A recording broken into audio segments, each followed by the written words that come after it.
అందరికీ నమస్కారం. నేను మీ శ్రీకాంత్. సో ఈ వీడియోలో మనం స్కూల్ ఎలా చూస్ చేసుకోవాలో మనం తెలుసుకుందాం. సో దీనికి ప్రధానంగా 4 పిల్లర్స్ ఉంటాయి.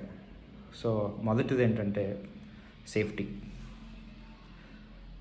అంటే బేసిక్గా స్కూల్ ఎక్కడుంది, ఎటువంటి లొకేషన్లో ఉంది, హైవే దగ్గర ఉందా, లేకపోతే స్కూల్ చాలా ట్రాఫిక్ రద్దీ ఉండే ఏరియా ఆ ఏరియాలో ఉందా, లేదా చుట్టుపక్కల బార్లు, రెస్టారెంట్లు లేదా స్మోకింగ్ ఎక్కువ ఉండే ఏరియాస్లో ఉందా, లేకపోతే కళ్ళు దుకాణాలు కానీ అటువంటి దుకాణాలు ఇలాంటివన్నీ పొల్యూటింగ్ ఇండస్ట్రీస్ చుట్టుపక్కల ఏమైనా ఉన్నాయా. సో అలాంటివి లేకుండా మనం చూసుకోవాలి ఫస్ట్ ఆఫ్ ఆల్. తర్వాత బిల్డింగ్ నేరోగా ఒక కార్పొరేట్ బిల్డింగ్లా ఉందా, అసలు గ్రౌండ్ ఉందా లేదా. సో అది కూడా చాలా ఇంపార్టెంట్. సో చాలా స్కూల్స్ మనం చూస్తూనే ఉంటాం, ఒక జస్ట్ 2-3 ఫ్లోర్స్ బిల్డింగ్లా ఉంటుంది, మెయిన్ రోడ్ దగ్గరికి ఉంటుంది. సో అలాంటివి వీలైనంత వరకు మనం అవాయిడ్ చేయడానికి ట్రై చేయాలి. అది ఇంకా బిల్డింగ్ క్వాలిటీ, బిల్డింగ్ స్ట్రెంత్, మెట్లు ఎలాగున్నాయి, లేకపోతే ఎంత ఏజ్ ఓల్డ్ బిల్డింగ్ ఉంది, సో ఫిజికల్గా అది సేఫా కాదా మనం చూడడానికి మనం కొంచెం గమనిస్తే మనకు తెలిసిపోతుంది.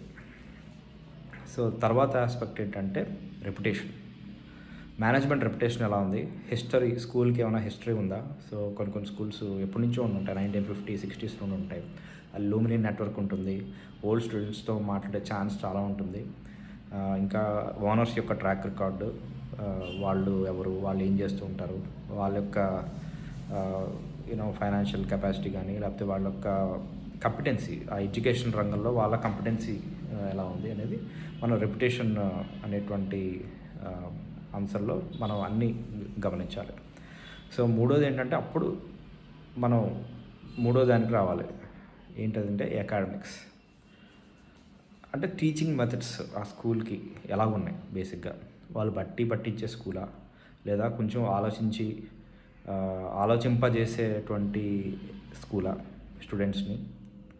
సో ఎటువంటి ఆస్పెక్ట్స్ మనకి ఓల్డ్ స్టాఫ్ ఆల్రెడీ, లేదా ఇదివరకు చేసిన వాళ్ళు మీకు తెలుసున్నా, లేకపోతే ఇప్పుడు స్కూల్లో చేసేవాళ్ళు మీకు పరిచయం ఉన్నా సరే వాళ్ళతో మాట్లాడితే హానెస్ట్గా చెప్పండి అని అడుగుతారు.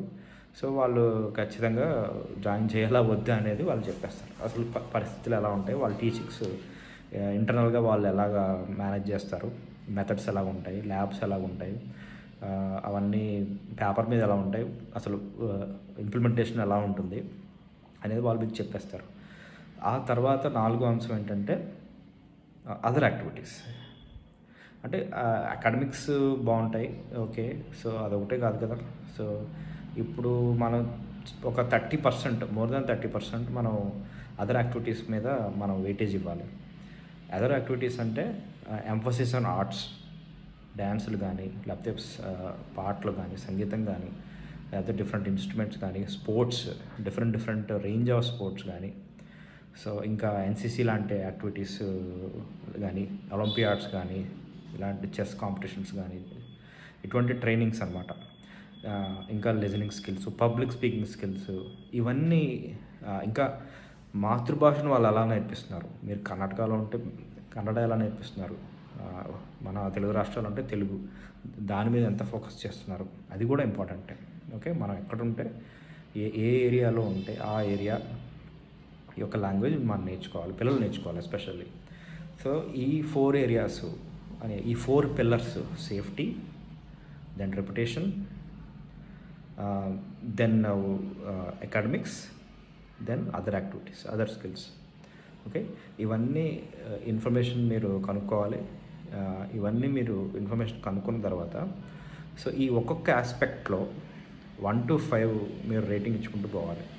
సో మీ అనాలిసిస్, మీ అండర్స్టాండింగ్ బట్టి ఈ సేఫ్టీ విషయంలో మనం ఎంత అనుకున్నాం, ఈ 4 ఆస్పెక్ట్స్లో, 4 పిల్లర్స్లో కనీసం 3 రేటింగ్ ఆ స్కూల్కి రాగలగాలి, అంటే మీ దృష్టిలో.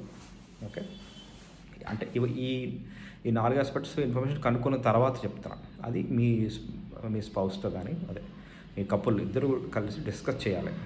ఓకే, సో అంటే స్కూల్ నుంచి మనం ఇవన్నీ ఆలోచించాలి, different aspects of course bus అవన్నీ అది కూడా సేఫ్టీలోకి వస్తుంది ఒక విషయంలో. బస్ ట్రాన్స్పోర్ట్ ఎలా ఉంది, వాళ్ళు ఎలాగా డ్రైవ్ చేస్తున్నారు, అవన్నీ అది కూడా సేఫ్టీలోకి వస్తుంది.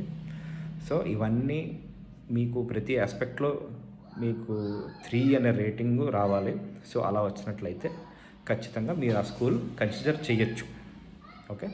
సో అంటే ప్రతి దాంట్లోనూ మనం ఎక్స్ట్రాడినరీ కోరుకోలేము. ఎందుకంటే కొన్ని విషయాల్లో కొన్ని స్కూల్స్ చాలా ఎక్సలెంట్గా ఉంటాయి, కానీ కొన్ని విషయాల్లో బిలో యావరేజ్ ఉంటాయి.